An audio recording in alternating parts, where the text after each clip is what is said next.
Well, good evening, everybody. I had mentioned in one of my earlier videos today about I was headed to an interview. This opportunity came to me laying in my bed on Sunday night. And you ever heard the saying about ain't no job gonna come to you unless you go to it? I beg to differ. But God got to do that one. Laying in the bed on Sunday night, I get a call. It was a pastor, well-known pastor from the city of St. Louis and County. He said your name came up in a meeting, Evangelist Al Green, on Friday. I was with one of the biggest missions in St. Louis City, and he said the director asked me, did I know anybody that was licensed and had the credentials or to be a counselor and or pastor or minister.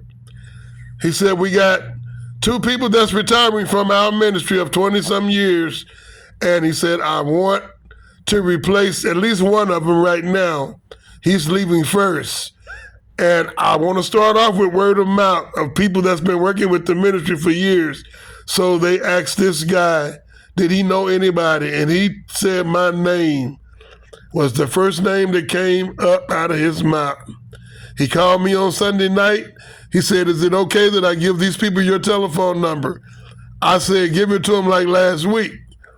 I get a call on yesterday from the second in command of this ministry, Sunshine Mission.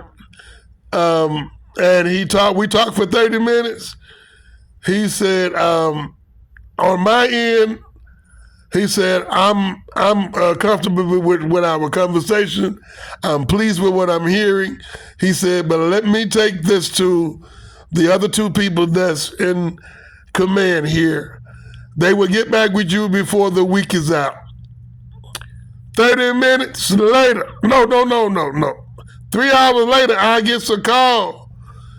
He said, the president and the director of this organization wants to meet with you tomorrow at 1 p.m. And that 1 p.m. was today. Long story short, laying in my bed Sunday night, wasn't trying to find no part-time work because I took an early retirement last year, and I said sometime this year I was going to find a little something to do other than being in the house all day, and I was going to do something like some medicine delivery 20 hours a week, but that's not what God had in mind. 2:30 today, I signed a contract with this ministry.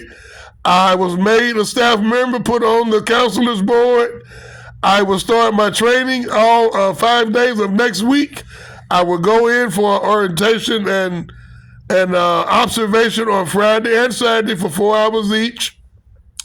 I will be given my electronic key to the building on Friday when I come in. This is how when you know God has approved something in your life. And the good part about this testimony, I'm doing the work of an evangelist. I'll be in charge of the services. I'll be counseling the guys. I will be praying with them. The good thing about this, I'm doing the work of an evangelist, what God brought me back to do. But on top of all of it, God is rewarding me with a paycheck because I was put on payroll today. Tell me God ain't real. Now, you guys want a testimony like this one. All you got to do is seek ye first the kingdom of heaven and all of his righteousness and all of these things that you desire. Even before you ask God for them, they're going to be there waiting for you. I didn't even ask God for no part-time work. I took early retirement last year. I'm doing pretty good on that. I didn't need no extra money, but I had told myself I was going to, do a little something to get out the house every day. And God has opened the door for me I'm only doing 25 hours a week. I told him I'm not going to go over that because I am allowed to make some money on retirement. I don't want to go over. So I will be, on the days that I'm there, I will be strictly dealing with the ministry. I'll be over the chapel. They have service 7 nights a week for the organization, the guys that's in the program. And I thank God for opening them doors for me. So that is awesome. That's kind of like Moses' mother. Moses' mother put him in that river, and they found her, and they came back looking for a Hebrew woman. And Moses' mother got paid for doing what she loved to do, taking care of her children. So Evangelist Al Green is finna get paid for doing what he was born to do, what he was brought back to do, and that's evangelize for God. And he's giving me a stipend for being an evangelist. Y'all keep on praising him, y'all. Y'all might have one of my testimonies. Share this with somebody. Because this is how God do you when he pleased with you. Amen.